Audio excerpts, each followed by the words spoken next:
back, everyone. There seems to be no going back on the supposed instructions by state governors to withdraw of the withdrawal of $1 billion from the excess crude revenue account for the fight against Boko Haram. The federal government said it does not need the approval of the National Assembly to release the fund. That is one of the arguments that popped up after the decision was made. So the federal felt it needed to set the record straight. Another narrative coming out from the story is that the Buhari-led government would use the money for partisan activities and not to fight Boko Haram. That's some of the criticism. The PDP, in a new statement, wants the government to address issues rather than giving excuses. The PDP said in a statement, and I quote now, "The federal government has failed to address issues raised by the PDP and majority of Nigerians, including APC members, who cannot fathom how this administration would want to expend 365 billion naira on fighting insurgents it claimed had been technically defeated." End of quote. The questions are not only coming from the PDP or the Ekiti State Governor, Ayodele Fayose. The Socio-Economic Rights and Accountability Project set up wants President Muhammadu Buhari to, I quote, urgently explain to Nigerians why the government decided to withdraw the sum of $1 billion from the excess crude account to fight Boko Haram insurgency in the Northeast. The civil society organization said this is needed for President Buhari's government to avoid the intense secrecy and lack of accountability and oversight of the spending on Boko Haram that characterized the administration of former President Goodluck Jonathan. This is from their statement, and I quote, "The Nigerian people do not have sufficient information at hand to evaluate, much less influence the government's policies, strategies, and funding to end Boko Haram insurgency. Nigerians need to know the level of success that has been recorded against Boko Haram and the security situation in the Northeast region, as well as the amount of public funds that have been invested to combat terrorism." End of quote. Of course, that issues like this would generate a back and forth is almost inevitable. Borno State Governor Kashim Shettima has warned against people politicizing the matter. Take a listen to him.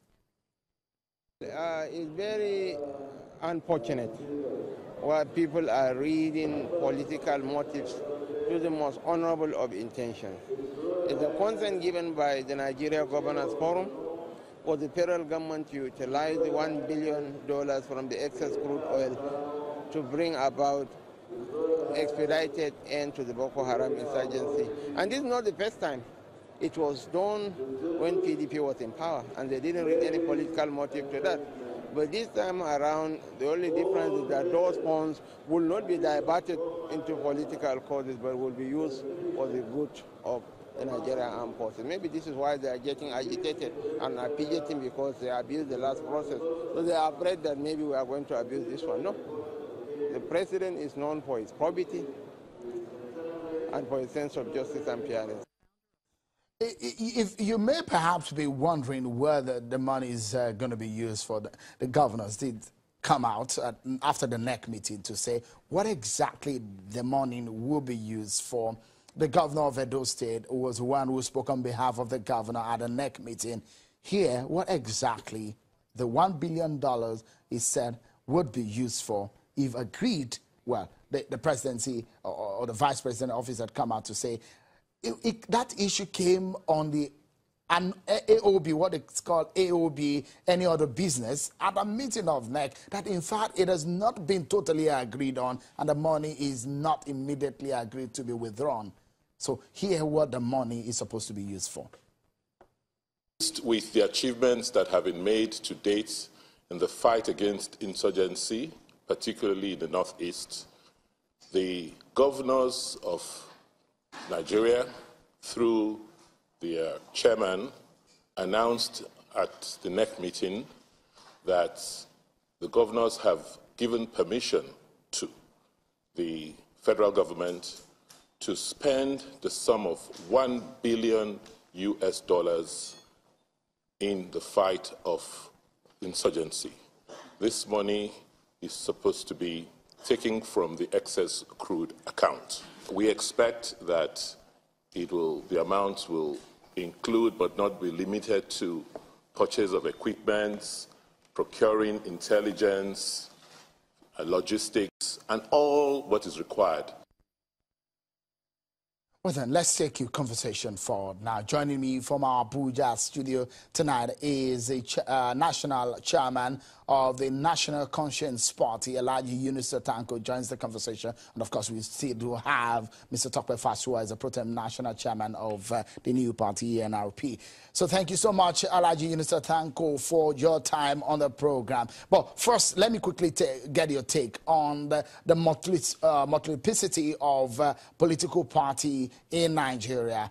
Do you think we need multiple political party system in the country, or we just need just about 2 political parties? Knowing full well that your party also fought the registration by INEC a few years ago. First of all, let me join millions of Nigerians to wish Mr. President happy birthday for him being 75 years old this year, and we wish him happy and good health as he continues to sojourn in governing our country. With respect to your question, Sheung, I am a proponent of a multi-party democratic system in Nigeria.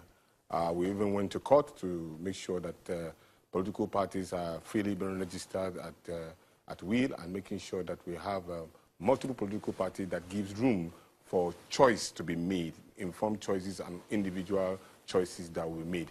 But be as it may, of course, we will not be against INEC in regulating the performances of these political parties to ensure that we have a very effective political party.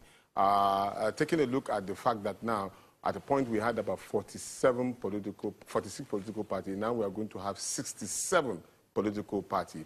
And that brings a lot of challenge also to INEC to perform. And that brings us to the question with regard to the 2019 general election. INEC has just fixed a timetable for election, primary election to be held by political party from the 15th of April to May 15th. That's barely just 1 month. And I wonder, how can INEC conduct such a humongous exercise within 1 month and then 67 political parties? I don't know if INEC has that particular manpower capacity, because at every of the primaries, they must be at each of the political parties, meaning that if they are going to be in each of the political party, one political party, they will have been within 1 month, they will be in each of the political parties. That will have been 30 political parties. So what happened, except of course if they are breaking themselves into different groups to be in each of the primaries. So that is another poser for INEC to take a look at that particular proposed timetable,